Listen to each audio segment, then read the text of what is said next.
Hello YouTube, Jeff Bosco here. I'm back. I got one of my scratch tracks here. This is a different one than the previous video. The only difference with how I did this one is I had my roommate Mike Brandon on my electronic kit instead of me doing it all by myself. So he was, Mike is, I mentioned him on the channel before. He's a fantastic songwriter. Been playing with him on and off for over 25 years. He's become quite a pretty good drummer. There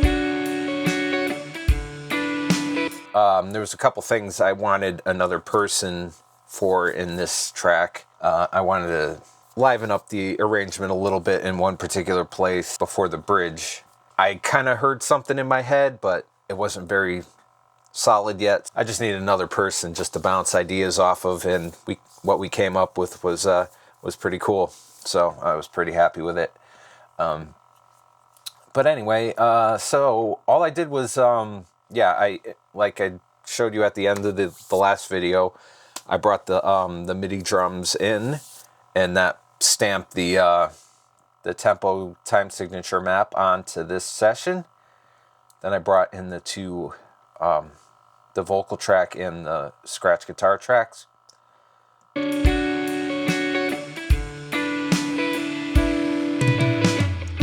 Okay, so I put in the arrangements next, and then I decided to, just for the heck of it, throw in a session drummer.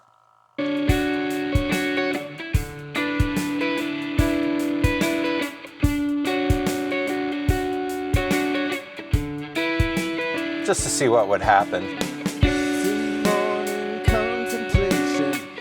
Oh, this is a Seals and Crofts song called It's Gonna Come Down on You. This is from the Diamond Girl album. Yeah, Diamond Girl album, 1973, which was their follow-up album to Summer Breeze.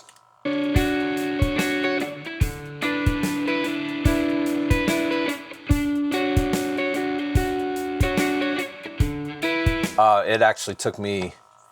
So when I first laid these in, it's really cool because when you put the arrangement section in, when you put a session drummer down, or a session player, it automatically splits that up and it takes into account how it should be playing in each section. I thought that was pretty neat.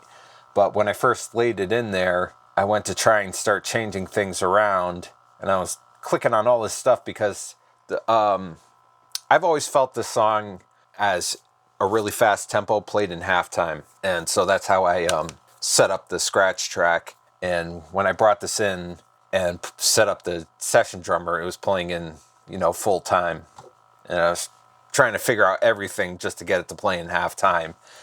And I saw this, and I knew what I was looking at. Okay, that looks like halftime there, and I was clicking on that, and nothing was happening. I was pulling my hair out. I was searching all around. Eventually, I found, because I had every single one of these individual items highlighted at the same time, it didn't know what to do with that. You have to go in there and highlight each section and then change it. So you have these basic rhythms that'll base it around. All the control, it's very powerful. And it lets you get a lot of... I was really surprised by how flexible it is.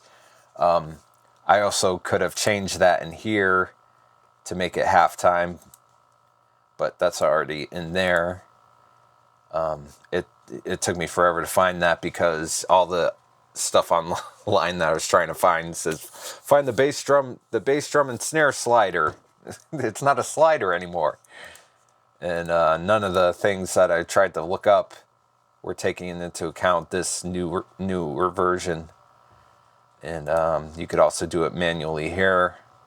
There's a bunch of videos on how to do this stuff, but that was just the stuff that I've never seen people address too closely, so I thought it was worth mentioning. And then I was like, am I going to do chords, or am I just going to start digging in here and start arranging stuff? And I decided, hey, why the heck not? The less I have to do, the better. I'm not going to keep the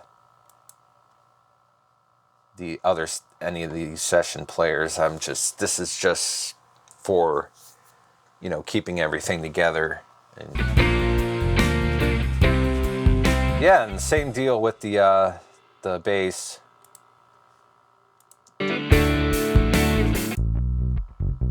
I'm really, really impressed with there's some really badass stuff in here.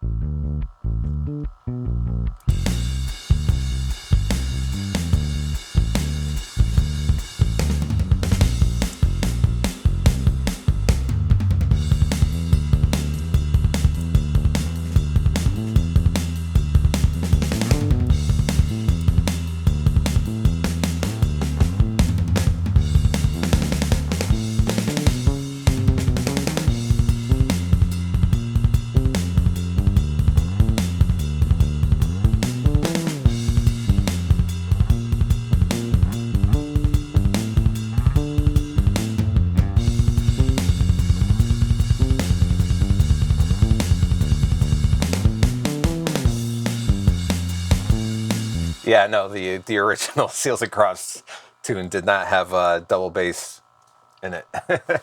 That was just, you know, that it's cool because, you know, I was going through here and it suddenly, you know, I'm listening to it and I'm thinking, you know, maybe I can make it much more intense than the original tune. And that's, you know, that's the benefit of having something right in front of you and you could just experiment and see if it works. Which is, you know, why I love Logic Pro so much. It just works. The way my creativity works, it just works so well with it. Then I decided to just, you know, just for shits and giggles, decided to put the piano track in here too.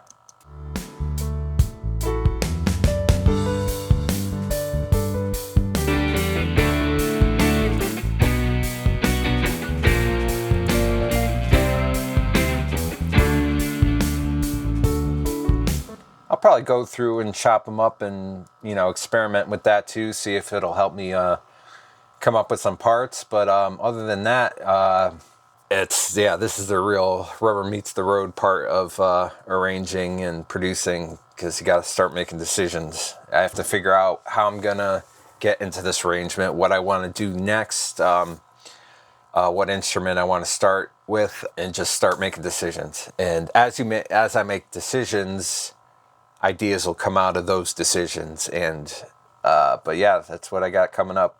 So again, you know, if you didn't watch the first part, go back and watch part 1. This is the end of part 2. And yeah, check out my links in the description. If you like this video, like, comment, and subscribe. All right.